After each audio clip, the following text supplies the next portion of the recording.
Growing up in the home of a Baptist preacher and a very dedicated preacher's wife as a mother, I saw them give sacrificially of their time and their money. And my dad, he never made a lot of money as a pastor. He was a part-time pastor, but they gave faithfully.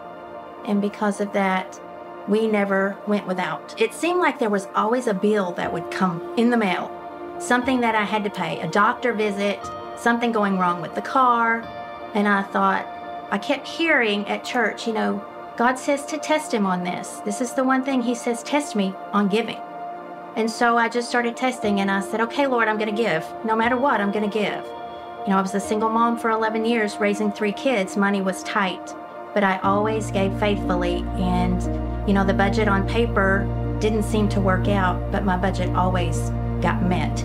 I go back to the Psalm 50, verses 10 through 12, where, God tells us in his word that he owns the cattle on 1,000 hills. And you go on in that verse, and he goes on to say that he owns the whole world and everything in it.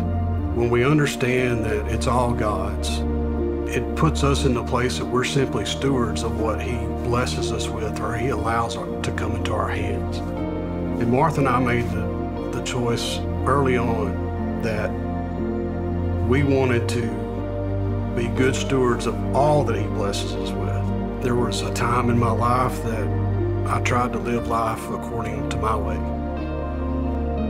And there were consequences that came with that weren't fun and sometimes hurtful.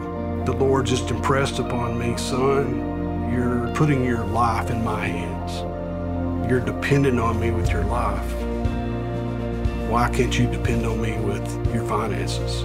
Why do you not see a need in being faithful in giving God the first tenth of what you make? Do you have a job? Why do you work? Do you work to have a nice house or a nice car, nice clothes, go on vacations? What is your motivation for working and earning money? And what do you do with that money? One of the things that Martha and I talked about is in being intentional with our walk is that we feel like our giving is where our gratitude and our faith come together in an intentional act.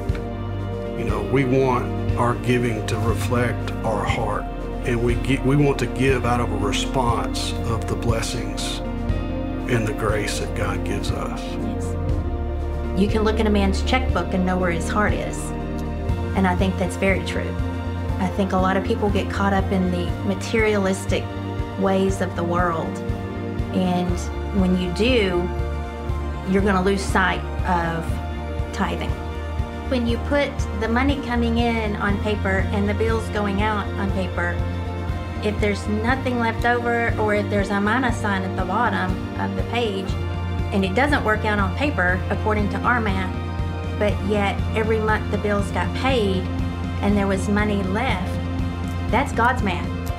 He's like, you put your faith in me, you walk in obedience with me, and I'll provide what you need.